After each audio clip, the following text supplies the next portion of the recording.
আমি বলতে চাই আমাদের কোরআন এমন কোরআন, আমাদের হাদিস এমন হাদিস, আমাদের রসুলের ইজ্জত, আমাদের রসুলের আজমত, আমাদের রসুলের শান এমন শান, যেই নবীর শানের মধ্যে যদি কেউ আঘাত করতে চায়, সেই নবীর শানের মধ্যে যদি বিন্দু পরিমাণ টাচ করতে চাই, আজকে উত্তর মাসদিন আশিক রাসূলরাম আমরা বলতে চাই রক্তের মধ্যে এক ফোঁটা থাকতে ওই কোরআনের শানে আঘাত, রসুলের শানে আঘাত, হাদিসের শানে আঘাত হতে আমরা দেব না।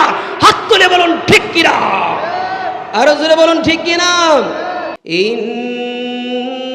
ইন্নাল্লাহা ওয়া মালাইকাতাহু ইউসাল্লুনা আলান নাবিয়্যি ইয়া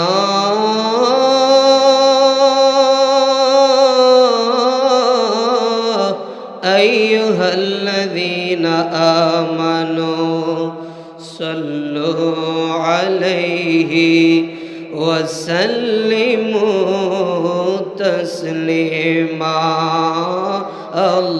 আল্লাহুম্মা সাল্লিম, মাশাআল্লাহ জোরে, মাওলানা মুহাম্মদ ওয়া আলা আলিহি সাইয়্যিদিনা মাওলানা। আর একটু জবান খুলে জবানের জড়তা ছেড়ে দিয়ে নবীর মহব্বতে উচ্চ কণ্ঠে জবান খুলে পড়ুন আল্লাহুম্মা সাল্লিম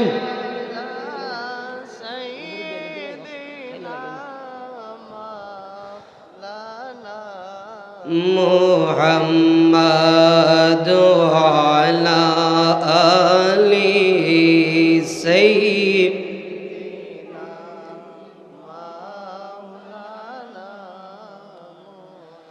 তেলের গাড়ি তেলে চলে,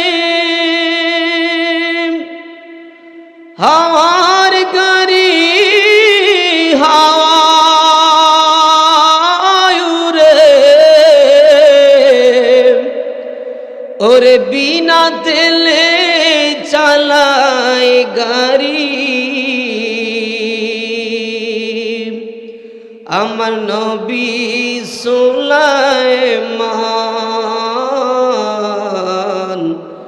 আমরা সেই মুসলমান, আমরা সেই মুসলমান। আমার বাবার জবান খুলে বলেন ঠিক কিনা, এই আওয়াজে মানি না, জোরে বলেন ঠিক কিনা। আমরা মুসলমান হয়েছি, দয়াল নবীর প্রেমিক হয়েছি, আমরা ইসলামের ছায়া তোলে এই পৃথিবীর জমিনে কবুল হয়েছে আমাদের নাম। আমার বাবারা বন্ধুরা, ওই নবীর প্রেমিক হওয়ার কারণে, মুসলমান হওয়ার কারণে আমরা খুশি না বেজার? এই আওয়াজে মানি না, জোরে বলেন খুশি না বেজার? আপনারা যারা এখানে বসে রয়েছেন, শুধুমাত্র কি আপনারাই খুশি, না মাইকের আওয়াজ যারা শুনতেছেন, রাস্তাঘাটে যুবক ভাইয়েরা, কচি কচি মাসুম বাচ্চারা সহকারে যারা ঘুরতেছেন, সবাই খুশি না বেজার? আরো জোরে বলুন, সবাই খুশি না বেজার? আলহামদুলিল্লাহ খুশি হচ্ছি। অনেকেই বসে যাচ্ছেন, মাইকের আওয়াজ যারা শুনতেছেন, আশেপাশে যারা ঘোরাফেরা করতেছেন, আমার বিশ্বাস আপনি যদি রসুলের প্রেমিক হয়ে থাকেন, রসুলের দুরূদ পড়া হবে, রসুলের উপর আলোচনা হবে, কোরআনের মর্যাদা আলোচনা হবে। তাই আমার বিশ্বাস আপনারা বাইরে থাকতে পারেন না, আপনারা আজকে অল্প কিছুক্ষণের ভিতরে জান্নাতের ভিতরে বসে যাবেন। আমরা এই বিশ্বাস করি। আপনারা জবান খুলে বলেন আমাদের হায়াতের মালিক কে? এই আওয়াজে মানি না, আরো জোরে বলুন কে? হায়াতের মালিক আল্লাহ। আমাদের নবী হচ্ছে আমাদের প্যারা নবী, তাই সেই নবী, শ্রেষ্ঠ নবীর উপর দুরূদ শরীফ পড়া হবে। যারা এখনো দোকানপাটে আছো, রাস্তাঘাটে আছো, সবাই মহব্বতি ভিতরে চলে আসো। সকলে জবান খুলে বলুন আল্লাহুম্মা সাল্লাম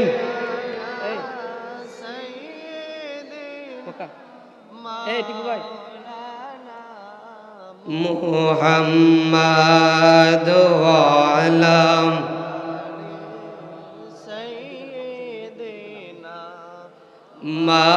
মাওলানা মরনে চেহারা মুবারক দেখায়ো আকা পাশে বসে কালে মাটা পরায়া দিও মরনে চেহারা মুবারক দেখায়ো আকা পাশে বসে কালে মাটা রওজার কিনারে বারবারে নিও রওজার কিনারে বারবারে নিও নুরানি কদম মোরে চুমিতে দিও হাই হাই নুরানি কদম মোরে চুমিতে দিও জুরে বলেন ইয়া রাসূলুল্লাহ এই আওয়াজ মানি না জুরে বলেন ইয়া রাসূলুল্লাহ গত 2 বছর দেখছি আপনাদের এই এলাকার মানুষ আমার মা বোনেরা সহকারে নাতে রাসূলের খুবই পাগল জিকির আজকারের পাগল রাসূলের শানের পাগল গত 2 বছর আমার মা বোনেরা এবং আপনারা সহকারে গজলে যে হাদিয়া দিয়েছিলেন আমি কিন্তু ভুলি নাই তো আমি বিশ্বাস করি সবাই রাসূলের প্রেমিক এখন একটু জিকির পড়ব এই জিকিরের মাধ্যমে যারা বাইরে আছেন সবাই ভিতরে চলে আসবেন একটু মহব্বতে দুরূদ শরীফ পড়ুন আল্লাহুম্মা সাল্লি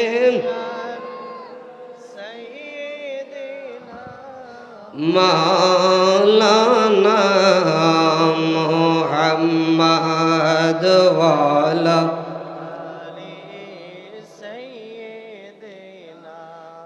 মাওলানা সকলে মহব্বতে জিকির করেন আল্লাহ আল্লাহ আল্লাহ আল্লাহ আল্লাহ আল্লাহ আল্লাহ আল্লাহ আল্লাহ আল্লাহ আল্লাহ মরণেরি কথারে মন মরণেরি কথারে মন শরণ করোনা আজরাইলা শিলে রে বাই রকা পাবে না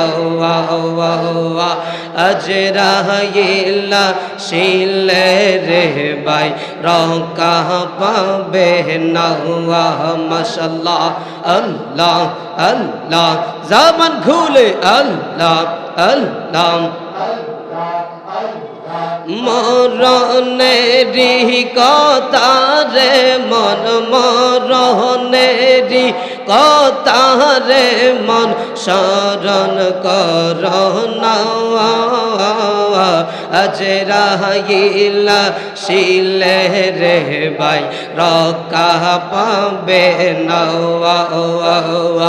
আজরাইলা শিলে রে বাই কফিয়ত চলবে না হুয়া মাশাআল্লাহ আল্লাহ আল্লাহ আল্লাহ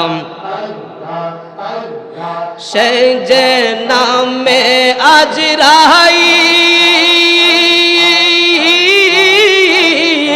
মরণেরি কালে রে বাই হইবে হাজির মাশাআল্লাহ আল্লাহ আল্লাহ নামে আজরাইল মরণেরি মাহলে রে ভাই হইবে হাজির মারহাবা আল্লাহ আল্লাহ যতই করো কান্না কাটি যতই করো কান্না কাটি কফিয়ত চলবে না আজরা ইলা শিলে রে ভাই রকা পাবে না মাশাআল্লাহ আল্লাহ আল্লাহ সবাই বসে যাও আল্লাহ আল্লাহ আল্লাহ আল্লাহ মরহনেরি কথা রে ভাই মরহনেরি কথা রে ভাই শরণ কর না আজরা ইলা শিলে রে ভাই রকা পাবে না আজরা ইলা শিলে রে ভাই রকা পাবে মারহাবা আল্লাহ আল্লাহ আল্লাহ আমার জায়গা হইব আমার মোরা লাশের লাইগা কাফন বরা সুরমা লাগা কবর দিবে আইসা আমার জায়গা হইব মাশাআল্লাহ আল্লাহ আল্লাহ আমার জায়গা হইব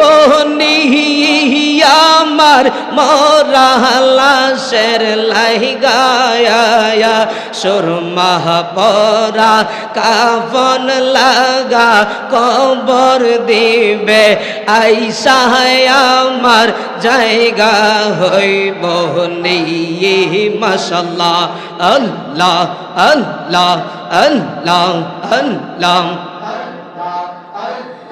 গ্রামবাসী রে আমি যেদিন যাইব রে মোরা জনমের লাগিয়া হাই হাই আমি যেদিন যাব রে মোরা জনমের লাগিয়া সেই দিন তোমরা আইসো সবাই জানাজার লাগিয়া মাশাআল্লাহ আল্লাহ আল্লাহ সেই দিন তোমরা দিও গো বিদায় সেই দিন তোমরা দিও গো বিদায় জনমের লাগিয়া আমার জায়গা হইব নিয়ে আমার জায়গা হইব নিয়ে আমার মরা লাশের লাইগা কাফন বরা সুরমা লাগা কবর দিও আইসা আমার জায়গা হইব নিয়ে মাশাআল্লাহ আল্লাহ আল্লাহ আল্লাহ আল্লাহ সবাই বসে যান আর 1 মিনিট জিকির করুন সবাই ভিতরে আসেন আল্লাহ আল্লাহ আল্লাহ আমরার জায়গা হইব আমার মরা লাশের লাইগা কাফন পরা সুরমা লাগা কবর দিও আইসা আমার জায়গা হইব মাশাআল্লাহ আল্লাহ আল্লাহ ও মুর্শিদ মৌলা রে ডাকি আমরা তোমারে মারহাবা আল্লাহ আল্লাহ ও মুর্শিদ মৌলা রে ডাকি আমরা তোমারে মারহাবা আল্লাহ আল্লাহ আজকের জিকির কবুল করো গো আজকের মাহফিল কবুল করো গো পাকের খাতিরে ডাকি আমরা তোমারে মাশাআল্লাহ আল্লাহ আল্লাহ আল্লাহ আল্লাহ লা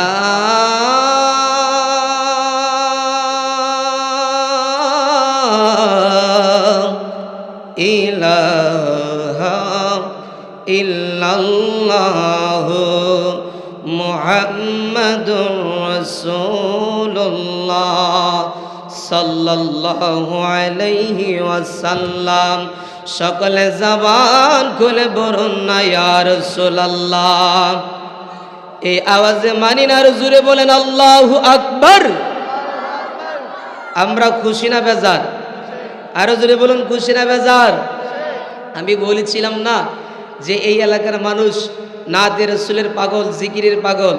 জিকির শোনার সঙ্গে সঙ্গেই মৌমাছির মতো সকল আশিকগণ আমাদের এই প্যান্ডেলের ভিতরে বসে গেছেন। সকলে জবান খুলে বলুন আলহামদুলিল্লাহ। আরো জোরে বলুন আলহামদুলিল্লাহ। আমাদের প্যান্ডেল ইনশাল্লাহ ভরে যাচ্ছে। এখনো যারা বাইরে রয়েছেন আমরা একটা তাকবীর দিয়ে শোনায় দেই যে আমরা কতজন আশিক আছি। আশা করি আর 5-7 মিনিটের ভিতরে সবাই চলে আসবে। এটা তাকবীর দিয়ে নারে তাকবীর। এই সকালবেলার আওয়াজ যদি এরকম হয় তো গভীর রাতের আওয়াজ কেমন হইব? নারে তাকবীর, নারে রিসালাত, নারে রিসালাত, আহলে সুন্নাত ওয়াল জামাত, আহলে সুন্নাত ওয়াল জামাত, নারে তাকবীর। সকলে বলুন মারহাবা। আমার প্রারম্ভেই আমি আবারও সালাম পেশন করছি, আসসালামু আলাইকুম ওয়া রাহমাতুল্লাহ। আমার বাবারা, বন্ধুরা, আপনারা জবান খুলে বলুন আমাদের হায়াতের মালিক কে? আরো জোরে বলুন কে? আমাদের আসল ঘর কি বিল্ডিং ঘর না কবর? আরো জোরে বলুন বিল্ডিং ঘর না কবর? ওই কবরে যাইতে হবে, ওই কবরের সামান দরকার আছে কিনা নাই? আমার বাবারা, বন্ধুরা, আপনাদের সামনে সূরাতুল মুলকের 2 নম্বর আয়াতে কারিমা তেলাওয়াত করেছি। আমার আল্লাহ সুবহানাহু ওয়া তাআলা আমাদেরকে চমৎকার ভাবে জানায়া দিচ্ছেন, সওয়াবের নিয়তে আমার সঙ্গে আয়াতে কারিমা তেলাওয়াত করেন। একটা জবান বন্ধ রাখবেন না, সকলে বলুন আউযু বিল্লাহি মিনাশ বিসমিল্লাহির রহমানির রহিম।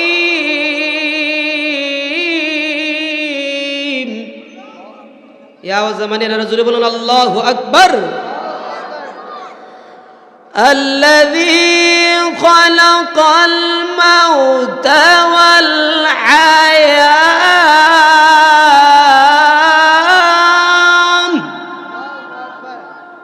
والحياة ليبلوكم أيكم أحسن عملا।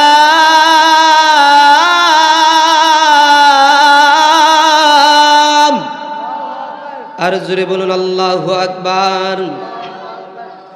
আমার বাবারা, বন্ধুরা, আমার আল্লাহ সুবহানাহু ওয়া তাআলা পবিত্র সূরাতুল মুলকের 2 নম্বর আয়াতের মধ্যে আমাদেরকে জানায় দেও, আমার বান্দারা,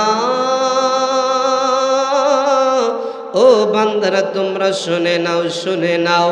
আল্লাযী খালাকাল মাউতা ওয়াল হায়াতা লিয়াবলুয়াকুম আইয়ুকুম আহসানু আমালা। আমার আল্লাহ বলতেছেন, আল্লাযী খালাকাল মাউতা ওয়াল হায়া, আমার আল্লাহ সৃষ্টি করেছেন মাউতা ওয়াল হায়া, আমার আল্লাহ সৃষ্টি করেছেন মৌত এবং হায়াত। সকলে জবান খুলে বলুন না সুবহানাল্লাহ। আমার বাবারা, বন্ধুরা, এবার আপনারা বলেন, জীবন আগে না মরণ আগে? জীবন আগে না মরণ আগে? আগে জন্মগ্রহণ করে পরে যায় মরে। আমার বাবারা বন্ধুরা, আমার আল্লাহ সুবহানাহু ওয়া তাআলা বলতেছেন আল্লাযী খালাকাল মাউতা ওয়াল হায়া, আমার আল্লাহ হায়াত সৃষ্টি করেছেন, মৌত সৃষ্টি করেছেন। আমার আল্লাহ জীবন আগের কথা বলতেছেন, মরণ এর পরে আমার আল্লাহ দিয়েছেন। আমার বাবারা বন্ধুরা, আমার আল্লাহ সুবহানাহু ওয়া তাআলা আমাদেরকে আগে হায়াত দেন পরে মৌত দেন, কিন্তু এই আয়াতে কারিমার মধ্যে আমার আল্লাহ সুবহানাহু ওয়া তাআলা আগে মরণের কথা বলতেছেন, আগে বলতেছেন আল্লাযী খালাকাল মাউতা, আগে মরণের কথা, এরপরে বলতেছেন ওয়াল হায়া, এরপরে জীবনের কথা। এবার আল্লাহরে প্রশ্ন করে, আল্লাহ ও দয়াল আল্লাহ, মায়ার আল্লাহ, আপনি আগে কেন মরণের কথা বললেন? আমার আল্লাহ ডাক দিয়া বলে, বান্দারা, ও বান্দারা, এই যে দুনিয়ার মধ্যে এসেছো, এই দুনিয়ার মধ্যে তোমাদের জীবনের কোনো গ্যারান্টি নাই, তোমাদের সময়ের কোনো গ্যারান্টি নাই। ও আমার বাবারা বন্ধুরা, আপনারা জবান খুলে বলেন, কোন সময় মারা যাবেন এইটার কোনো গ্যারান্টি আসেনি? আরো জোরে। এই জন্য তো বিনায়া বিনায়া বলেন, আমার মরণের কতদিন বাকি আমি জানিলাম না গো, আল্লাহ মরণের, জোরে জোরে বলেন, আমার মরণের কতদিন বাকি আমি জানিলাম না গো, আল্লাহ মরণের। হঠাৎ করে আজরাইল আইসা হস্তে দিবা দরি, হঠাৎ করে আজরাইল আইসা হস্তে দিবা দরি, তখন আমার মনাবাই করবা লুকালুকি আমি জানিলাম না গো, তখন আমার মনাবাই করবা লুকালুকি আমি জানিলাম না গো, আল্লাহ মরণের, আমার মরণের কতদিন বাকি আমি জানিলাম না গো, আল্লাহ মরণ। 40 দিনের আগে বাইরে মৌতের নিশানি, হাই হাই 40 দিনের আগে বাইরে মৌতের নিশানি, যেই জায়গায় যার মরণ লেখা সেই জায়গায় সে মরে আমি জানিলাম না গো, আল্লাহ মরণের, আল্লাহ মরণের কত। সকলে জবান খুলে বলুন না সুবহানাল্লাহ। এ আমার বাবারা বন্ধুরা, এই জন্যই তো আমার আল্লাহ সুবহানাহু ওয়া তাআলা এখানে মৌতের কথা বলেছেন, মরণের কথাটা আগে এনেছেন। এই জন্য আসেন মরণের কথা আউলিয়া কেরাম কেমনভাবে মনে রেখেছেন। আপনি যদি আগের যুগের কথা দেখেন কেমনভাবে মরণের কথা মনে রেখেছেন। আমার বাবারা বন্ধুরা, আজ থেকে অনেক বছর আগে একজন বাদশা ছিল, ওই বাদশার নাম হলো বাদশা হারুনুর রশিদ। জোরে বলুন না আল্লাহু আকবার। বাদশার নাম বাদশা, আরো জোরে বলুন কে? বাদশা হারুনুর রশিদ। ওই বাদশা বাদশাহীর মতো চলতো। আর বাদশার আমলে একজন পাগল ছিল, ওই পাগলের নাম হলো বাহলুল পাগলা। ওই পাগলা কি করত? ওই পাগলা পাগলের বেশ ধইরা চারদিকে যত কবরস্থান থাকতো ওই কবরস্থানের কাছে থাইকা থাইকা বাহলুল পাগলার জীবনটা কাটাইয়া দিচ্ছে। বাহলুল পাগলা রাত হইলে ঘরের মধ্যে ঘুমাই না, শীতের মধ্যে খাতা কম্বল নয় না। আমার বাবারা বন্ধুরা, কোনো মানুষ যদি ঘরের মধ্যে না ঘুমাইয়া কবরের পাশে ঘুমায় তাইলে তারে আপনারা পাগল বলবেন। কথা বলেন ঠিক কিনা? পাগল ছাড়া গিয়ে কবরস্থানে ঘুমাইতে পারে? গোর বাড়ি চাইরা কবরস্থানে ঘুমাই। আমার বাবারা বন্ধুরা, ওই বালুল পাগলারে সবাই পাগল পাগল বলে ডাকতেছে। যেই মাত্র পাগল পাগল বলে ডাকে, আমার বাবারা বন্ধুরা, হঠাৎ করে একদিন বাদশাহ হারুনুর রশিদ একটা ঘোড়ার মধ্যে চইরা বালুল পাগলার পাশ দিয়ে যাচ্ছে। বালুল পাগলার পাশ দিয়ে যখন যায়, বালুল পাগলার পাশ দিয়ে যাওয়ার সময় বাদশাহ দেখতেছে যে ওই বালুল পাগলাটা কবরস্থানের পাশে ঘুমায়া রইছে। বাদশাহ ডাক দিয়া বলে, এ বালুল পাগলা, ও বালুল পাগলা রে, আসলে সব মানুষ যেমন তোরে পাগল বলে, আজকে আমি নিজের চোখে দেখলাম তুই কবরস্থানের পাশে ঘুমায় আসস। আসলে তুই একটা পাগলা। সকলে জবান খুলে বলুন না সুবহানাল্লাহ। আসলে তুই পাগলা, কোনাইলে কি এমনি ঘুমাইতিনি? আমার বাবারা বন্ধুরা, এবার বালুল পাগলার একটু জ্ঞান খুলল।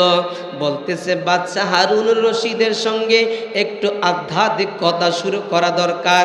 আমার আগের বক্তা যেই আলোচনা শুরু করছিল, ওই আলোচনাটা আমি শেষের দিকে নিব। আমার বাবারা বন্ধুরা, ওই বালুল পাগলা যখন সেই পাগল শব্দটা শুনলো, পাগল শব্দটা শুই না ওই বালুল পাগলা পাগলামি শুরু করলো। পাগলামি শুরু কইরা কবরের পাশ থেকে বাইর হইয়া একবার হাসতে হাসতে গাছের উপরে ওঠে, আর একবার হাসতে হাসতে গাছের নিচে নামে। নাইমা ডাক দিয়া বলে, এ বাদশাহ হারুনুর রশিদ, ও হারুনুর রশিদ রে, ও হারুনুর রশিদ, আমি পাগলা নয়, পাগলা নয়, তুমি হইলা বাদশা নয়, তুমি হইলা আসল পাগলা। জবান খুলে বলুন না আল্লাহু আকবার। আরো জোরে বলুন আল্লাহু আকবার। বাদশা যখন শুনছে, হ্যাঁ আমি বলে আসল পাগলা, তার মনটা একটু কামড় দিচ্ছে। কি রে পাগলা, তুই আমারে পাগল কস? আমি বাদশা, আমার কোনো কিছুর অভাব নাই, তুই আমারে পাগল কস? আচ্ছা কেন আমি পাগল একটু বুঝাই দে। আমার বাবারা বন্ধুরা, ওই বালুল পাগলা বলতেছে ঠিক আছে, তোমারে বুঝাইয়া দেব। তুমি তোমার প্রাসাদের দিকে তাকাও, তুমি তোমার বিল্ডিং ঘরের দিকে তাকাও। রাজপ্রাসাদের মধ্যে ঘরের অভাব নাই, রুমের অভাব নাই, সাজসজ্জার অভাব নাই। ও বাদশাহ হারুনুর রশিদ, তোমার কাছে একটা কথা বলতে চাই। আজকে আমি পাগলাম, কবরের পাশে ঘুমায়া থাকি, কিন্তু তুমি বাদশাহ, তোমার শান শৌকতের অভাব নাই, প্রজার অভাব নাই, কিন্তু আজকে যদি তোমার প্রাণ পাখিটা তোমার দেহ থেকে বের হয়ে যায়, আমার বাবারা বন্ধুরা, ওই বালুল পাগলা ডাক দিয়া বলে, তোমার দেহ থেকে যদি তোমার প্রাণ পাখিটা আজরাইল আলাইহিস সালাতু ওয়াস সালাম বের করে ফেলে, হে বাদশা বলো বলো, তখন তোমার নাম যশ কিচ্ছুই থাকবে না, তখন তুমি হইয়া যাইবে লাশ। কথা বলেন না ঠিক কিনা? এই আওয়াজে মানি না, আরো জোরে বলেন ঠিক কিনা? আমাদের নামও তখন লাশ হয়ে যাবে, যখন জান প্রাণ আমাদের ভিতর থেকে বের হয়ে যাবে। এবার বালুল পাগলা ডাক দিয়া বলে, বাদশাহ, ও বাদশারে শুনে নাও, শুনে নাও, তুমি যখন লাশ হইয়া যাইবে, লাশ হয়ে যাওয়ার পর ওই বাদশারে স্বর্ণের বিছনার মধ্যে ঘুম পাতাইবার লাগে দিব। জোরে জোরে বলেন ঠিক কিনা? ওইডো ঠিক ওই। আমার দর্শক শ্রোতা, আওয়াজের সাথে তোমার হুশের রেওয়াজ থাকবো। মরলে কি স্বর্ণের বিছনা দিব? মরলে কি স্বর্ণের বিছানায় দিবে? আমরা তো বললেন ঠিক, এলে কি জুসের সাথে হুশে লাগবো। আমার বাবারা বন্ধুরা, মরলে যতই তুমি স্বর্ণের বিছনার মধ্যে আগে তুমি জীবন কাটাইছো, যতই জাজিমের মধ্যে থাকছো, বালিশ একটার জায়গায় তিনটা লাগাইছো, নিজের আপন স্ত্রী ছাড়া ঘুমাইতে পারছো না, নিজের বিছানা ছাড়া ঘুমাইতে পারছো না, সন্তানের চেহারা না দেখে তোমার ঘুম আসে না। ও আমার উত্তর মাঝদিহির বাবারা, ও ভৈরব বাজারের বাবারা, শুনে নেন, লাশ যখন হয়ে যাবে তখন আমার জাজিমের বিছনা থেকে নামাইয়া আর সেই ঘরের মধ্যে রাখবে না। বালুল পাগলা ডাক দেয়া বলে, বাদশা রে, ও বাদশা, তুমি সেই প্রাসাদের মধ্যে থাকলা, কিন্তু লাশটা হয়ে গেলে তোমার তো এই কবরের মধ্যেই আবার আসতে হবে। সকলে জবান খুলে বলুন না সুবহানাল্লাহ। তোমরা পাগলকে পাগল বলো না, সব পাগল পাগল না, পাগলকে পাগল বলো না, সব পাগল পাগল না, কিছু পাগল মনি আছে যারা আল্লাহ নবীর প্রেমে দেওয়ানা, আল্লাহ নবীর প্রেমে। জোরে বলুন না সুবহানাল্লাহ, আরো জোরে বলুন সুবহানাল্লাহ। গত বছরের আমেজটা এখন পাইতেছি না, চাও আসতেছে না। গত বছর তো চাও ছিল, হাদিয়া ছিল, আওয়াজও ছিল। সকলে একসাথে বলেন ইয়া রাসূলুল্লাহ। আওয়াজ না থাকলে ওয়াজ হবে না। আরো জোরে বলেন ইয়া রাসূলুল্লাহ। আমার বাবারা, বন্ধুরা, ও বাবারে, ওই বালুল পাগলা এবার বাদশাহ হারুন রশিদের ডাক দেয়া বলে, এ বাদশাহ, তোমার যেহেতু এই ঘরের মধ্যে তোমারে রাখবে না, তোমারে সেই গর্তে রাইকা এই কবরস্থানে আসতে হবে। হয়তোবা কিছুদিন পরে আসবা, অল্প কয়েকদিনের জন্য ঘরের মধ্যে থাকলা, তুমি হয়তোবা কিছুদিন পরে আসবা, আর আমি এখন থেকেই এই কবরের সামান জোগাড় করতেছি, এই কবরের মধ্যে থাকতেছি। তাইলে বাদশা এবার বলো, আমি কি আসল পাগল না তুমি আসল পাগল? জবান খুলে বলুন না সুবহানাল্লাহ। এবার বাদশা কো, ঠিকই আছে রে, আসলেই তো তুই পাগলা, ঠিক আছিস, আমি তো আসল পাগল, কারণ আমি দুনিয়ার জন্য পাগল হইয়া এই ঘরের মধ্যে থাকতেছি, আসল ঘরের জোগাড় কোনো কিছুই করতেছি না। জোরে বলুন না আল্লাহু আকবার। আমরা আসল ঘরের জোগাড় করতে চাই কি চাই না? হাত তুলে বলুন, চাই কি চাই না? আরো জোরে বলুন, চাই কি চাই না? আল্লাহ আমাদেরকে আসল ঘরের সামান জোগাড় করার তৌফিক দান করে। জোরে বলুন আমিন। আমার বাবারা, বন্ধুরা, ওই আসল ঘরের সামান হিসাবে যখন বাহলুল পাগলা বাদশাহ হারুন রশিদ রে এই কথাটা বলেছেন, এই কথাটা বলার পর এবার বাহলুল পাগলা ডাক দিয়া বলে, ও বাদশাহ, তোমার এই কবরে আসতে হবে। তখন বাদশাহ হারুন রশিদের মনটা নরম হয়ে গেল। বাদশাহ হারুন রশিদ ডাক দিয়া বলে, ও পাগলা, ও পাগলা, আমারে কিছু উপদেশ দাও, যেই উপদেশগুলা আরো উপদেশ দাও, যেই উপদেশগুলা শুই না আমি কবরে, হাসরে, মিজানে, ফুলসিরাতে আমার তরিটা পার করে নিতে পারি। সকলে জবান খুলে বলুন না সুবহানাল্লাহ। আল্লাহুম্মা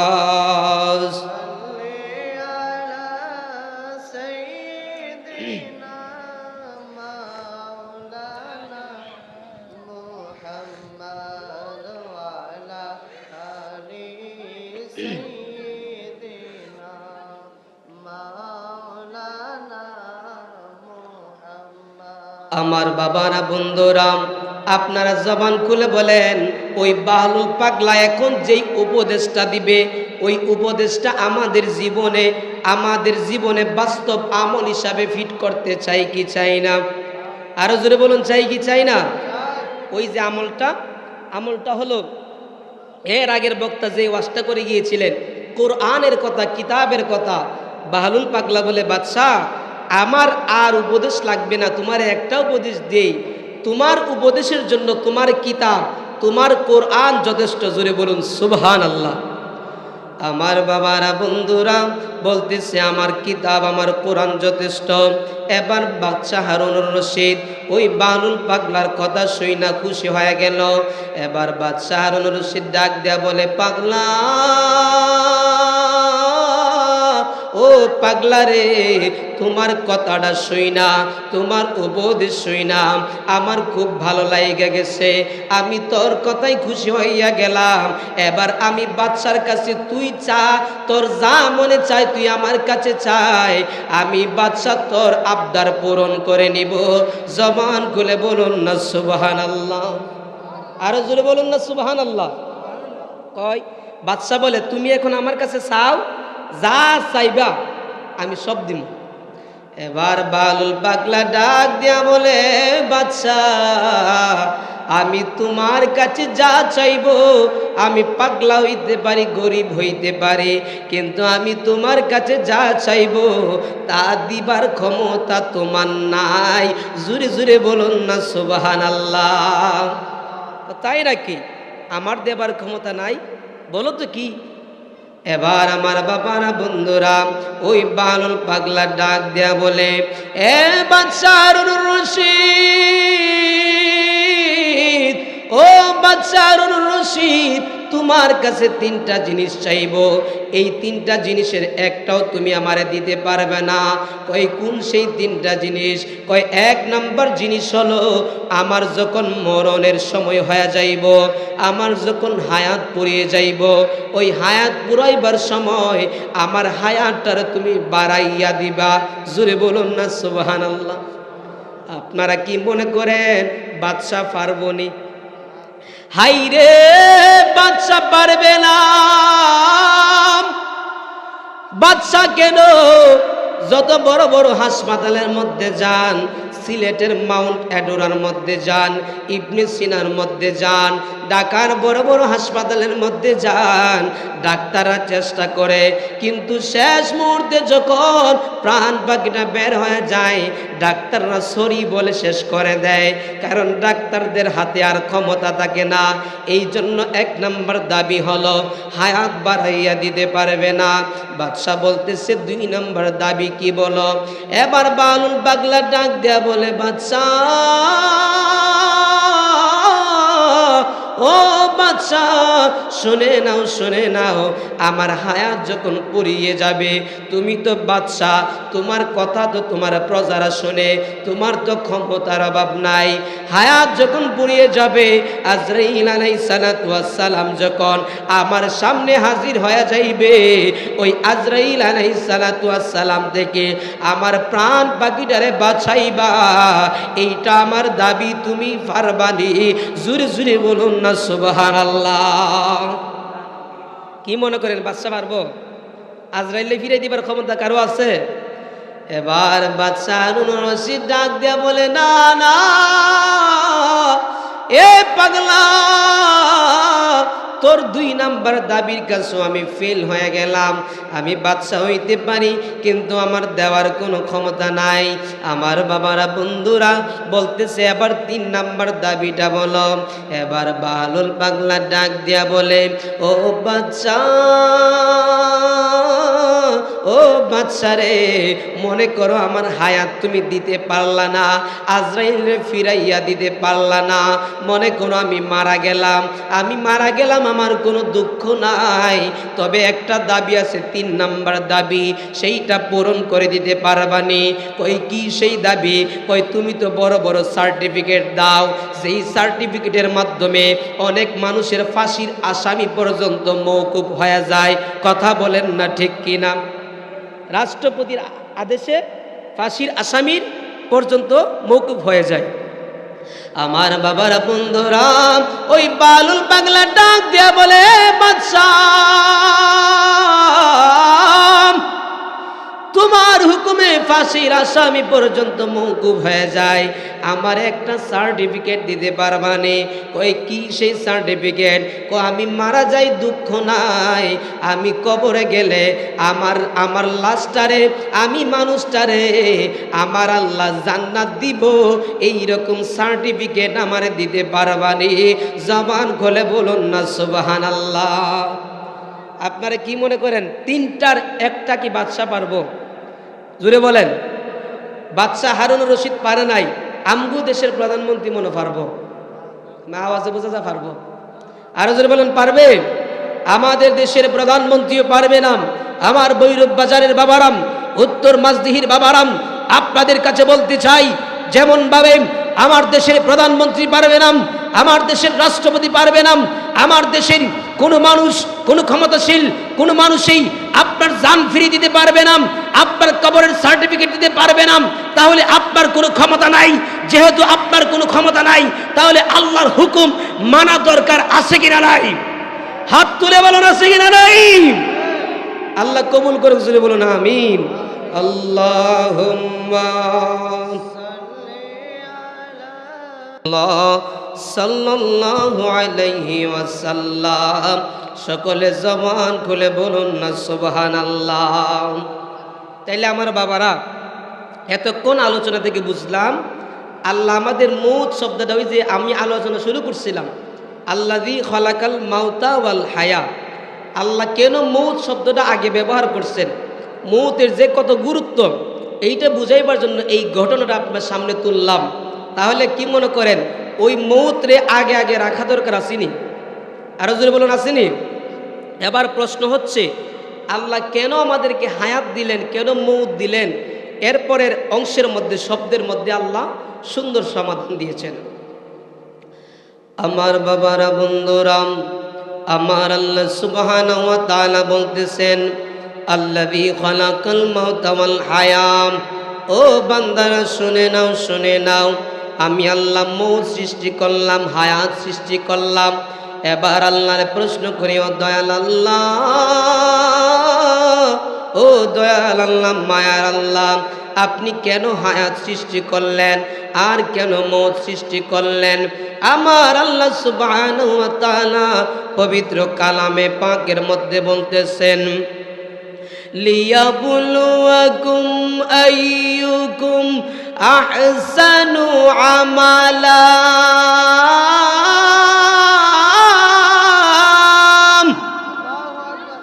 আমার বাবারা, বন্ধুরা, আমার আল্লাহ এই আয়াতে বলতেছেন, লিয়াবলুয়াকুম আইয়ুকুম আহসানু আমালা।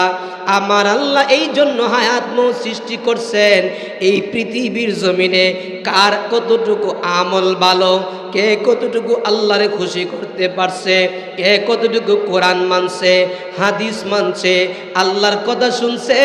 লিয়াবলুয়াকুম আইয়ুকুম আহসানু আমালা, কার আমলটা কত সুন্দর, কে নামাজি হয়েছে, 5 ওয়াক্ত নামাজের পাশাপাশি তাহাজ্জুদ নামাজ পড়েছে, নফল নামাজ পড়েছে, জিকির আজকার করেছে, তরিকতের কাজগুলা করেছে, কে কতটুকু অ্যাডভান্স হয়েছে, এই দুইটা পরীক্ষা করার জন্য আমার আল্লাহ হায়াত এবং মৌত সৃষ্টি করেছেন। সকলে জবান খুলে বলুন না সুবহানাল্লাহ। এই দুইটা পরীক্ষা করার জন্য। আচ্ছা, আজান দিচ্ছি, একটু নিরাপত্তা বাস করি। আজান দিতেছি, আচ্ছা, একটু দূরে শরীফ পড়ি। আল্লাহুম্মা সাল্লি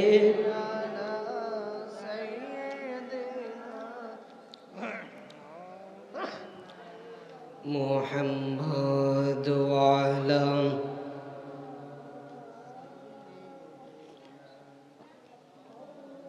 এই মসজিদে তো না, ওইদিকে না, সকলে জবান খুলে বলুন না সুবহানাল্লাহ। আরো জোরে বলুন আল্লাহু আকবার। যেই কথা বলেছিলাম যে আমাদেরকে হায়াত এবং মৌতের মাধ্যমে আমরা কে কতটুকু আমল করছি, এই জিনিসটা পরীক্ষা করার জন্য বলা হয়েছে। আমার বাবারা, বন্ধুরা, এই জন্য আমাদেরকে ওই দিকে পরীক্ষার জন্য পাশ হইতে হবে, পরীক্ষার মধ্যে আমাদেরকে উত্তীর্ণ হইতে হবে। এবার প্রশ্ন আসতে পারে, ও হুজুর, পরীক্ষা দেব, পরীক্ষার জন্য সিলেবাসের দরকার আছে কিনা নাই? পরীক্ষার জন্য বইয়ের দরকার, পরীক্ষার জন্য সিলেবাসের দরকার। আমরা সেই বই কোথায় পাইব? আমরা সেই সিলেবাস কোথায় পাইব? যেই সিলেবাস থেকে আমরা অধ্যয়ন করিয়া আমরা বাৎসরিক পরীক্ষার মধ্যে উত্তীর্ণ হইব, কবরের পরীক্ষার মধ্যে উত্তীর্ণ হইব। আমার আল্লাহ ডাক দেয়া বলে, এ বান্দা শুনে নাও, শুনে নাও, এই সিলেবাস অন্য কোথাও বুঝতে হবে না। যেমন ভাবে বাহরুল পাগলা বাদশাহ হারুনুর রশিদ উপদেশ দিয়েছিল, এই সিলেবাস তুমি কিতাব থেকেই পেয়ে যাইবা। এই জন্য আমার আল্লাহ সুবহানাহু ওয়া তাআলা এই সিলেবাস সম্পর্কে সূরাতুল বাকারার মধ্যে বলতেছেন। সকলে সওয়াবের নিয়তে পড়ুন, আউযু বিল্লাহি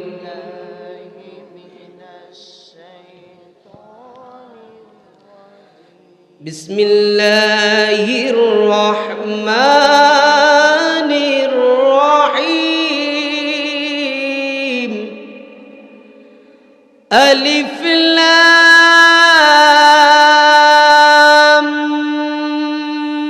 মিম, যালিকাল কিতাবু লা রাইবা ফীহ। আর জোরে বলুন আল্লাহু আকবার। হুদাল লিল মুত্তাকিন।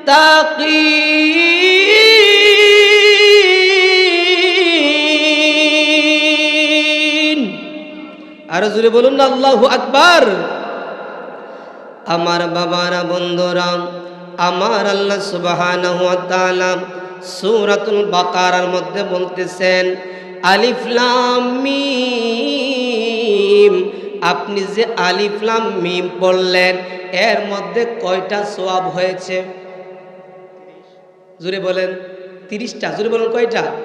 30টা সওয়াব হয়েছে। আমার পূর্বের বক্তা যে আলোচনাটা শুরু করেছিল, এক সামনে রেখা আমাদের মূল বিষয়ের দিকে যায়। আলিফ লাম মিম 3 হরফে, প্রত্যেকটা হরফে 10টা করে নেকি পাওয়া যায়। 3 হরফে 30টা নেকি পাওয়া গেছে। সামনে রমজান মাস আসতেছে, এই রমজান মাসের মধ্যে আপনি 3 হরফ যদি পড়েন, এই 3 হরফে 70 থেকে 700 পর্যন্ত যাবে।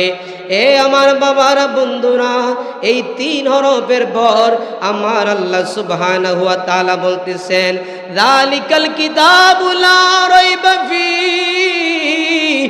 ও পৃথিবীর মানুষেরা শুনে নাও, শুনে নাও, যতই তোমরা কিতাব দেখো, এই পৃথিবীর মধ্যে অনেকগুলা কিতাব রয়েছে, তবে সব কিতাবের মধ্যেই কোনো কিতাবের মধ্যে একদম নির্ভেজাল গ্যারান্টি দিতে পারে নাই। আমার আল্লাহ ডাক দিয়া বলে, বান্দা, ও বান্দারে, একটা কিতাব পবিত্র কালামুল্লাহ শরীফ দিয়ে দিলাম, যেই কিতাবের মধ্যে কোনো বেজাল নাই, ভুল নাই। জবান খুলে বলুন না সুবহানাল্লাহ। আওয়াজ পাইতেছি না, নাকি আমরা ওই শান শুরু করে দিতাম যে শানে আওয়াজে? সন্ধ্যা হইল ডাক দিলে না মুরে, প্রাণ দয়াল রে। সন্ধ্যা হইল ডাক দিলে না মোরে। আমাদের জীবন কিন্তু আস্তে আস্তে সন্ধ্যার দিকে যাইতেছে, কথা বলেন ঠিক কি না? সন্ধ্যা হইল ডাক দিলে না মোরে, প্রাণ দয়াল রে। সন্ধ্যা হইল ডাক দিলে না মোরে, ও দয়াল রে।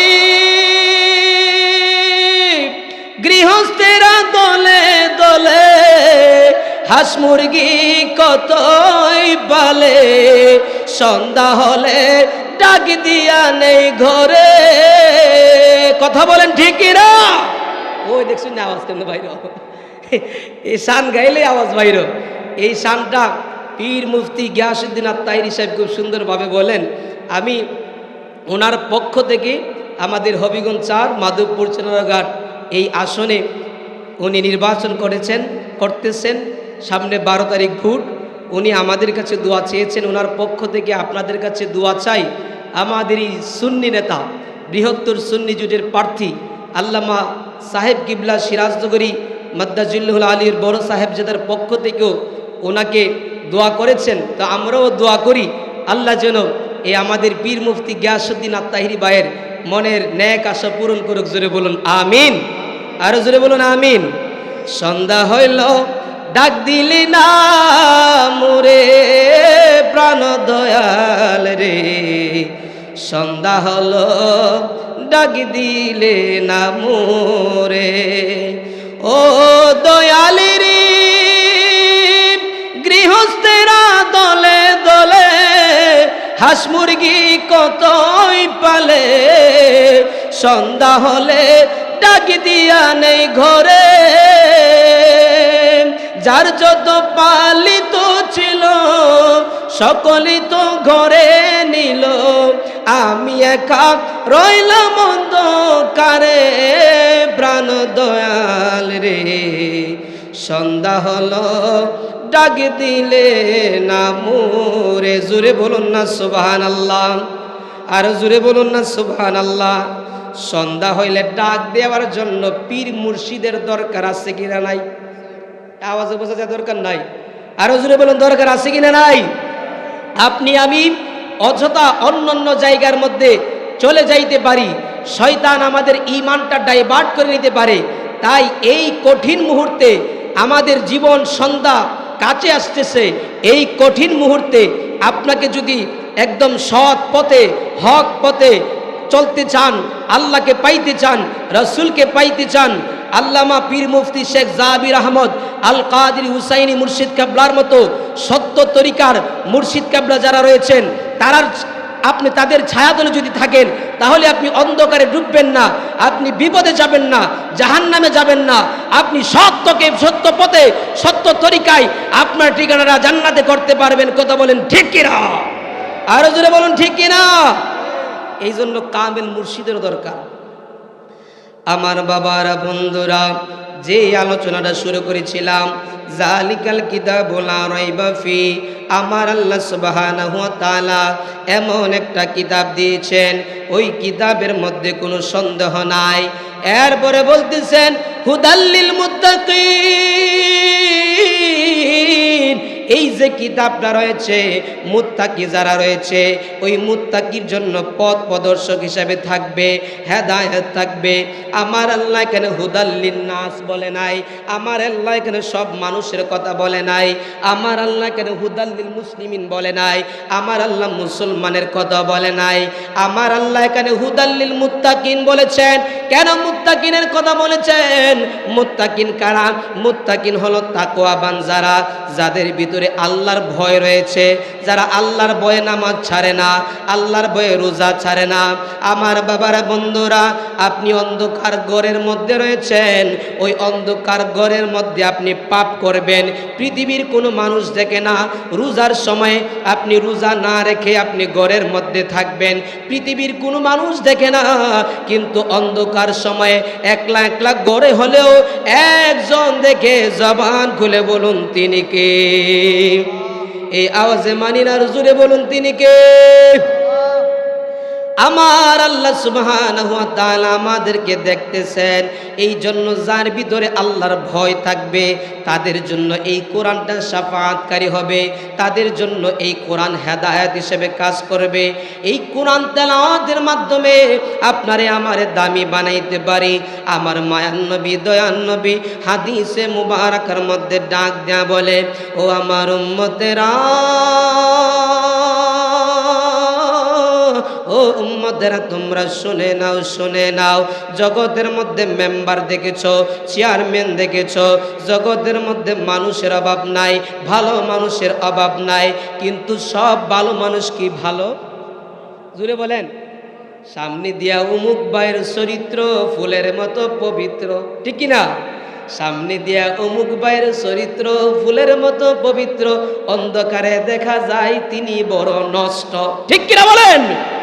এই জন্য আমার বাবারা বন্ধুরা, একদম ভালো হইতে গেলে অন্তরে তাকওয়া থাকতে হবে, সঙ্গে সঙ্গে কোন জিনিসটা থাকবে? হাদিসে মুবারাকার মধ্যে বলতেছেন, আমার মায়ার নবী দয়ার নবী ডাক দিয়া বলে, ও আমার উম্মতেরা, ও উম্মতেরা তোমরা শুনে নাও, শুনে নাও। খায়রুকুম মান তাআল্লামাল কুরআনা ওয়া আল্লামা।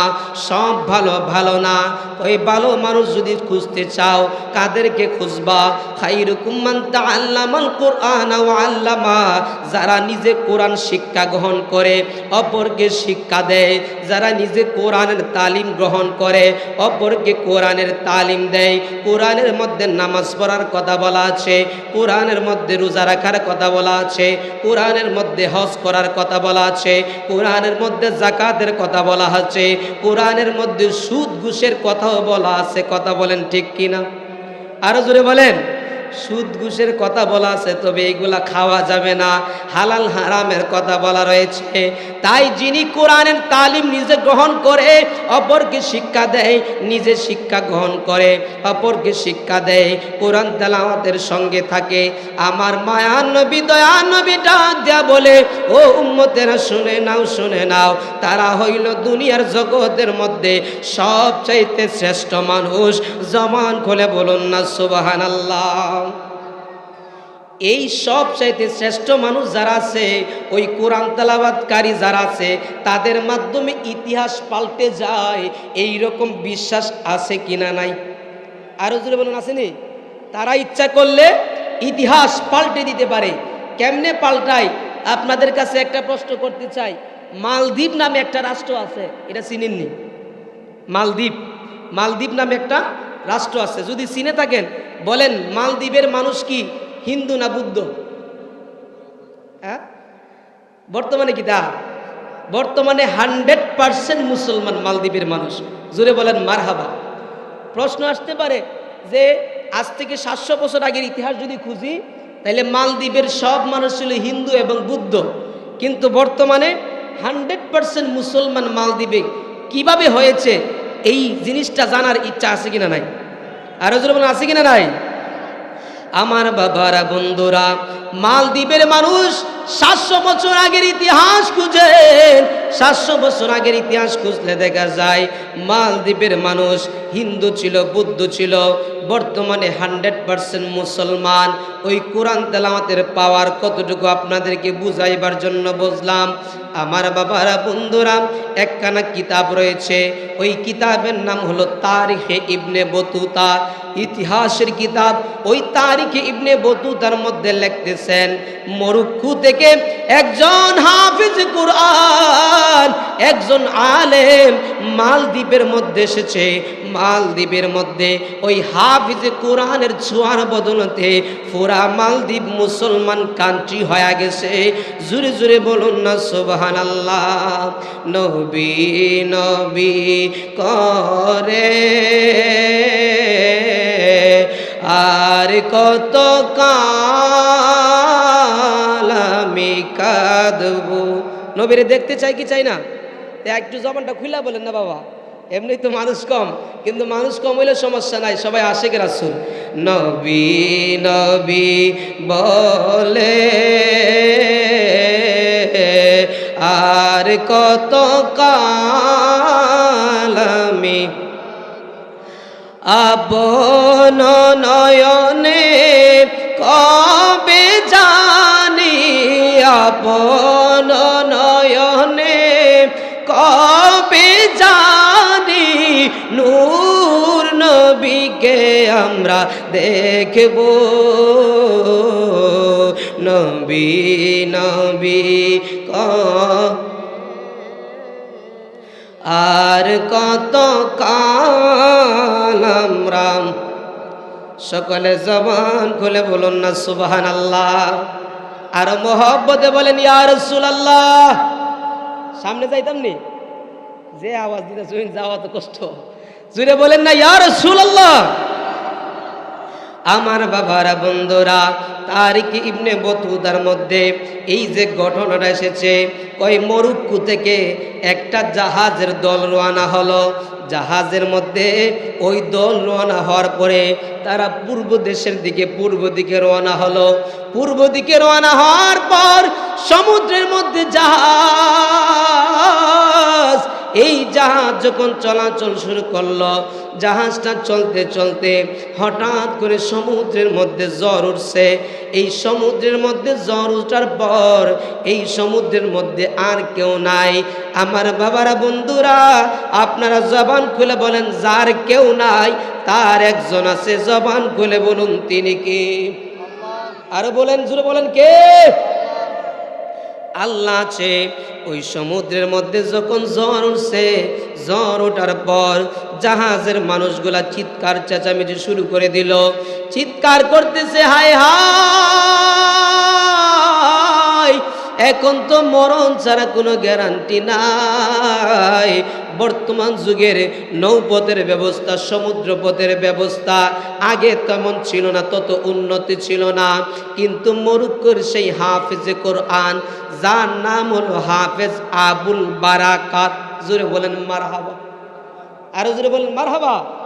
নাম কি? হাফেজ আবুল, জোরে বলেন, হাফেজ আবুল বারাকাত।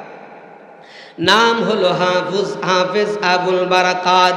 ওই জাহাজের মধ্যে সবাই যখন চিৎকার করতেছে, হাফেজ আবুল বারাকাত চোখের পানিটা ফালায় ফালায় কান্দে আর বলে, আল্লাহ, এই জায়গার মধ্যে তুমি ছাড়া আর কেউ নাই। চোখের পানিটা ফালায় ফালায় কান্দে আর কোরআন তেলাওয়াত করতেছে। কোরআন তেলাওয়াত করতে করতে দেখতেছে জাহাজটা সমুদ্রের মধ্যে ঘূর্ণিপাক। এই সমুদ্রের মধ্যে ঘুরতে ঘুরতে দেখা যায় বিশাল বড় জোরে জাহাজের মধ্যে যত মানুষ আছে সব মানুষ মারা গেছে। কিন্তু হাফেজ আবুল বারাকাত কোরআন তেলাওয়াতের উসিলায়, আল্লাহ তাআলার উপর তাকওয়ার উসিলায় দেখা যায় কোথায় থেকে যেন একটা কাঠের একটা খণ্ড হাফেজ আবুল বারাকাতের সামনে আসছে। এই কাঠের খণ্ডের মধ্যে বর কইরা হাফেজ আবুল বারাকাত এই সমুদ্র থেকে বাইচা বিশাল একটা দ্বীপের মধ্যে তার জায়গা হয়েছে। জবান খুলে বলুন না সুবহানাল্লাহ। এই বিশাল দ্বীপের মধ্যে হাফেজ আবুল বারাকাতের জায়গা হয়েছে। আমার বাবারা, বন্ধুরা, ওই হাফেজ আবুল বারাকাত যখন এই বিশাল দ্বীপের মধ্যে আশ্রয় নিল, বিশাল দ্বীপের মধ্যে আশ্রয় নেওয়ার পর দ্বীপের মধ্যে ঘুরতে ঘুরতে হঠাৎ করে ওই দ্বীপে একজন বৃদ্ধা মহিলার বাড়ির মধ্যে আশ্রয় নিয়েছে। বৃদ্ধা মহিলার বাড়ির মধ্যে আশ্রয় নেওয়ার পর বৃদ্ধা মহিলার বাড়ির মধ্যে ওই হাফেজ আবুল বারাকাত থাকতেছে। হাফেজ আবুল বারাকাত বয়স তেমন বড় না, 40 বছর 50 বছর না, এমন একটা সন্তান যার এখনো দাড়ি মুছ ভালো করে বড় হয় নাই, গজায় নাই। জুরি কি বলবেন না আল্লাহু আকবার? আরো জোরে বলুন আল্লাহু আকবার। এখনো তার দাড়ি মুছ ভালো করে উঠছে না, দেখতে একদম জোয়ান ছেলে, বাচ্চা ছেলের মতো দেখা যায়। আমার বাবারা, বন্ধুরা, হাফেজ আবুল বারাকাত ওই ঘরের মধ্যে থাকতেছে। ঘরের মধ্যে থাকা অবস্থায় হঠাৎ একদিন দেখতেছে যেই ঘরের মধ্যে আছে ওই ঘরের বৃদ্ধা মহিলা এবং তার কন্যা কান্নাকাটি করতেছে। যেই মাত্র কান্নাকাটি শুরু করে দিল, হাফেজ আবুল বারাকাত ডাক দিয়া বলে, মা, ও মা, তোমার ঘরে আমি আশ্রয় নিলাম, আজকে তুমি কেন কান্নাকাটি করতেছ? আমার বোন কেন কান্নাকাটি করতেছে? আপনারা কান্নাকাটি কেন করতেছেন? এই বিষয়টা একটু খুলে বলেন না। ওই বৃদ্ধা মা ডাক দেয়া বলে, হাফেজ আবুল বারাকাত, না না, তোমারে বলা যাবে না, কারণ তুমি কিচ্ছুই করতে পারবে না, তুমি বুঝবে না। তোমারে বলে দিলাম, তুমি বললে কিচ্ছুই করতে পারবে না। হাফেজ আবুল বারাকাত ডাক দিয়া বলে, আম্মা, ও বৃদ্ধা মা একটু আমারে খুলে বলেন না, আমার মনে হয় আমি বয়সে ছোট্ট হইতে পারি, কিন্তু আমার ভিতরে এমন একটা জিনিস আছে যেই জিনিসের বদৌলতে আমার বিশ্বাস আপনার সমস্যার সমাধান করে দিতে পারবো। জবান খুলে বলুন না সুবহানাল্লাহ। আরো জোরে বলুন না সুবহানাল্লাহ। আপনারা কি মনে করেন কোরআন দ্বারা সমস্যার সমাধান করা যাবে, এইরকম বিশ্বাস আছে কিনা নাই? আরো জোরে বলুন আছে কিনা নাই? অবশ্যই কোরআন দ্বারা সমস্যার সমাধান করা যাবে। আমার বাবারা বন্ধুরা কয় এই এতগুলো অনুনয় বিনয় করার পর এরপরে বলতেছে ঠিক আছে তুমি শোনো, আমাদের এই যে দ্বীপ রাষ্ট্র দেখতেছো মালদ্বীপ রাষ্ট্রে, এই মালদ্বীপ রাষ্ট্রের মধ্যে একটা নিয়ম আছে। কই কি সেই নিয়ম? কই মালদ্বীপটা যে দেখতেছো এই দ্বীপের আশেপাশে চারদিকে সমুদ্র, চারদিকে সমুদ্রের পানি, আর মাঝখানে আমরা একটা দ্বীপ রাষ্ট্র। এই দ্বীপ রাষ্ট্রের মধ্যে 700 বছর আগে একটা বিশ্বাস ছিল, একটা অবস্থা ছিল। কই কি সে অবস্থা? কই বৎসরে একটা দিন আছে, ওই একটা দিন সমুদ্রের মধ্যে ঝড় উঠতো। সমুদ্রের মধ্যে ঝড় ওঠার পর ওই সমুদ্র থেকে একটা বিশাল বড় দৈত্য দানব আইসা এই রাষ্ট্রের মধ্যে ক্ষতি করত। কিন্তু তারা বিশ্বাস করত, তারা নির্ধারণ করেছে একটা মানুষরে যদি ওই মন্দিরের মধ্যে রাখা হয়, একটা মন্দির আছে ওই মন্দিরের মধ্যে একটা মানুষের যুবতী কন্যারে রাখা হয়, ওই কন্যারে রাখার পর সকালবেলা তার লাশ দেখা যায়। লাশ দেখা যাওয়ার পর সেই লাশের কারণে দৈত্যের হাত থেকে, সমুদ্রের ঝড় থেকে মালদ্বীপবাসী বাচ্চা যায়। জবান খুলে বলুন না আল্লাহু আকবার। আরো জোরে বলুন আল্লাহু আকবার। মানে রাষ্ট্রের মানুষেরা নিয়ম করছে যে সকালবেলা দেখা যাইতো যে একজন যুবতীর লাশ পাওয়া গেছে, আর তারা দৈত্যের আক্রমণ থেকে সমুদ্রের মধ্যে যে ঝড় আসিল এই ঝড়ের আক্রমণ থেকে তারা বাচ্চা থাকতো। আমার বাবারা বন্ধুরা কয় তাই নাকি? হাফেজ আবুল বারাকাত বলে আরেকটু ঘটনাটা খুলে বলো। কই কি সেই ঘটনাটা? ওই ঘটনাটা হলো এবার ওই মা ডাক দেয়া বলে হাফেজ আবুল বারাকাত, ও হাফেজ আবুল বারাকাত শুনো শুনো, এই যে সিস্টেমটা চালু হয়েছে, এই সিস্টেমটা চালু হওয়ার জন্য বৎসরে একদিন একজন মানুষকে বলিদান করা হয়। তখন সেই মানুষটা কিভাবে নির্ধারণ করা হয়? ওই মানুষটারে লটারির মাধ্যমে নির্ধারণ করা হয়। লটারির মধ্যে যার নাম উঠবে ওই বৎসরে একদিন তারে মন্দিরের মধ্যে রাখা হবে, আর নির্ঘাত তার নাম যেহেতু উঠছে তার লাশটা পরের দিন সকালে পাওয়া যায়। জবান খুলে বলুন না সুবহানাল্লাহ। আল্লাহু আকবার। আরো জোরে বলুন আল্লাহু আকবার। কয় তার লাশ সকালে পাওয়া যায়। এই অবস্থা যেহেতু হয়েছে, আমরা নির্ঘাত বিশ্বাস করছি এই বছর লটারির মধ্যে আমার মেয়ের নাম উঠছে, তো আমার মেয়েরে যদি এখন পাঠায় দেই, আমরা নির্ঘাত বিশ্বাস করি যে পরের দিন সকালে আমার মেয়ের আর পাওয়া যাবে না। আমার বাবারা বন্ধুরা, এই জন্য মায়ের মন আর মানছে না। মা বারবার কান্না করে, মা বুঝে সন্তানের বেদনা কেমন, মা বুঝে সন্তান যদি বাড়ির মধ্যে না থাকে কেমন কষ্ট হয়। যেই মায়ের সন্তানটা বিদেশ বাড়ির মধ্যে থাকে, ওই মায়ের মনটা চটবট চটবট করে। আমার বাবার বন্ধুরা, এই জন্য মা বাবার খেদমত করা দরকার আছে কিনা নাই? আওয়াজটা কম হয়েছে, আরো জোরে বলেন দরকার আছে কিনা নাই? আমার মায়ার নবী দয়ার নবী বলতেছেন, রেজার রব্বি ফি রাজাল ওয়ালিদাইন ওয়া সাখাতু রব্বি ফি সাখাতিল ওয়ালিদাইন। ও উম্মতেরা তোমরা শুনে নাও, শুনে নাও, মা বাবারে রাজি করো, সন্তুষ্টি করো। মা বাবা যার রাজি হয়ে যায় আমার আল্লাহ রাজি হয়ে যায়, আর মা বাবা যার অসন্তুষ্ট হয়ে যায় আমার আল্লাহ অসন্তুষ্ট হয়ে যায়। এই জন্য মা বাবারে কষ্ট দেওয়া যাবে না। আমাদের মা বাবা যাদের বেঁচে রয়েছে, এখানে কার কার মা বাবা বেঁচে আছে হাত তুলে দেখান। জোরে বলেন মারহাবা, আরো জোরে বলেন মারহাবা। এখানে অনেকে আছে মা বাবা বেঁচে আছে, আমরা কি কোনোদিন মা বাবারে কষ্ট দেব? জোরে বলেন না, জোরে বলেন ইনশাআল্লাহ। আমার বাবারা বন্ধুরা, মা বাবারে কষ্ট দেওয়া যাবে না। কারণ যেদিন দেখবেন আপনার মা দুনিয়া থেকে চলে গেছে, ওই দিন বুঝবেন কেমন একটা ধন হারাইছেন। আপনি তখন না খাইলে আর কেউ খুশ করবে না, সব মানুষ শুধুমাত্র আপনার পকেটের দিকে তাকাইবে। আর মা এমন একটা জিনিস, যিনি সন্তানের চেহারার দিকে তাকায়। কথা বলেন না ঠিক কিনা?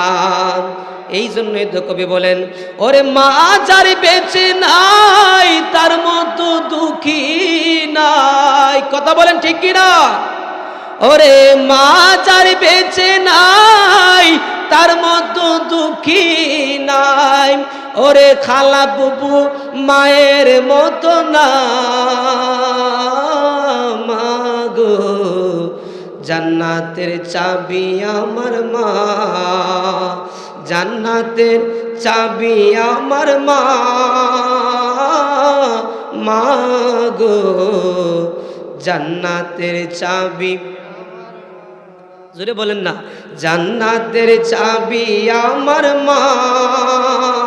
মাগো জান্নাতের চাবি আমার, জোরে বলেন না মা। আরে মারে একটা মহব্বতে ডাক দেন না, বলেন না মা।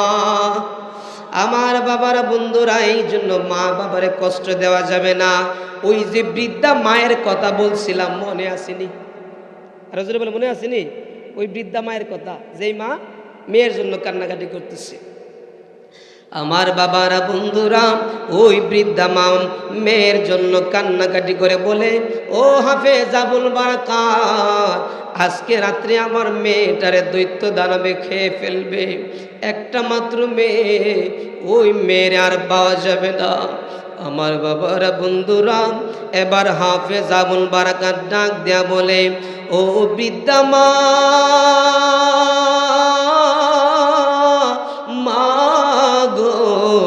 আপনি টেনশন কইরেন না, আপনি আপনার কন্যার দিয়েন না।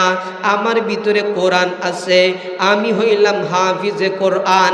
আমি একজন আল্লাহরে বিশ্বাস করি, যেই আল্লাহ হলো সব কিছুর মালিক, যেই আল্লাহ ছাড়া কেউ আমাদের কোনো ক্ষতি করতে পারবে না। আল্লাহ যদি সঙ্গে থাকে, কেউ আমাদেরকে নষ্ট করতে পারবে না। কথা বলেন না ঠিক কিনা? আল্লাহ যদি থাকে তাহলে আমাদের কেউ কোনো ক্ষতি করতে পারবো? আরো যেমন পারবে? অবশ্যই পারবে না। এই জন্য আল্লাহকে বিশ্বাস করতে হবে। আল্লাহর সঙ্গে থাকলে আমাদের কোনো ক্ষতি করতে পারবে না, মুত্তাকি হতে হবে। এই জন্যই তো কালামে পাকের মধ্যে আল্লাহ বলেন, ইন্নাল মুত্তাকিনা মাফাজা।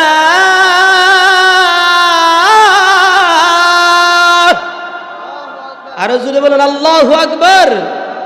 এটা তাকবীর দেন, নারে তাকবীর, নারে রিসালাত, আহলে সুন্নাত ওয়াল জামাত, হযরত মাওলানা মুফতি সালেহ আহমদ আল কাদরি সাহেবের আগমন। এই মাহফিলের পক্ষ থেকে নারে তাকবীর, জোরে বলেন মারহাবা। আচ্ছা, আমি যেই জিনিসটা শুরু করছি ভাই, যেই জিনিসটা শুরু করছি 5-10 মিনিট শেষ করলে, জোরে বলেন মারহাবা। দুরূদ শরীফ পড়ুন, আল্লাহুম্মা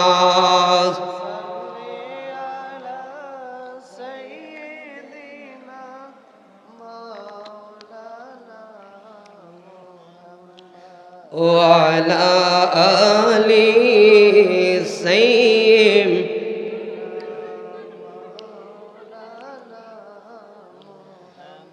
আমার বাবারা বন্ধুরা, আসেন আর একটু সামনের দিকে যাই। বলে, আমার ভিতরে কোরআন আছে, আমি আল্লাহর ছাড়া কোনো ভয় পাই না। আজকে আপনি আমার যেহেতু দাড়ি মুছ গজাই নাই, আপনি আমারে আপনার কন্যার কাপড়টা পরাইয়া আমারে আপনি দিয়া দেন। এই কাপড়টা পইরা আমি মন্দিরের মধ্যে যামু। জোরে বলুন আল্লাহু আকবার। আমি নিজে মন্দিরে যামু, আমি নিজে রাত্রে থাকবো, আপনার কোনো ভয় নাই।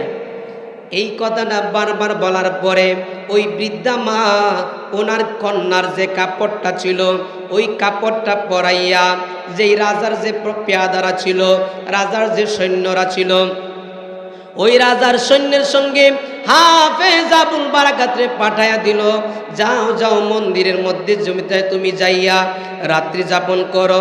আমার বাবারা বন্ধুরা,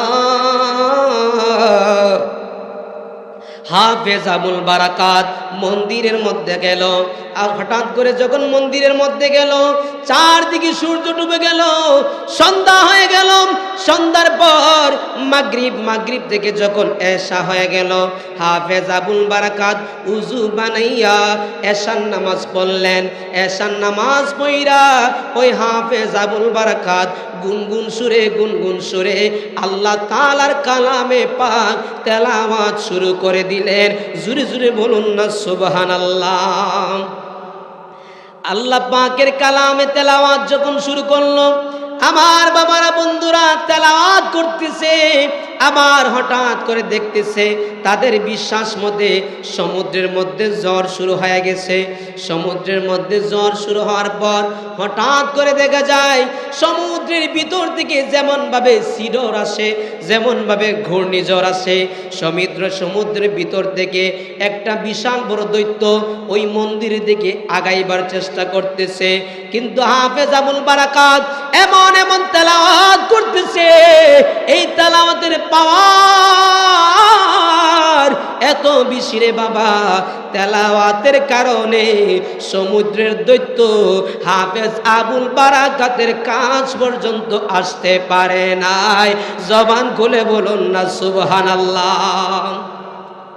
তার কাছ পর্যন্ত আসতে পারে নাই। আর ওই দিকে মানুষগুলো টেনশন করতেছে, হাই আজকে রাত্রে মনে এই বাচ্চারে শেষ করে দিবে। বৃদ্ধা মা টেনশন করে। পরের দিন সকালে সবাই আসলো, যে রাজার যে সৈন্যরা ছিল আসলো যে লাশ খোঁজার জন্য, ওই মহিলার লাশ। সবাই তো ভাবতেছে মহিলার লাশ।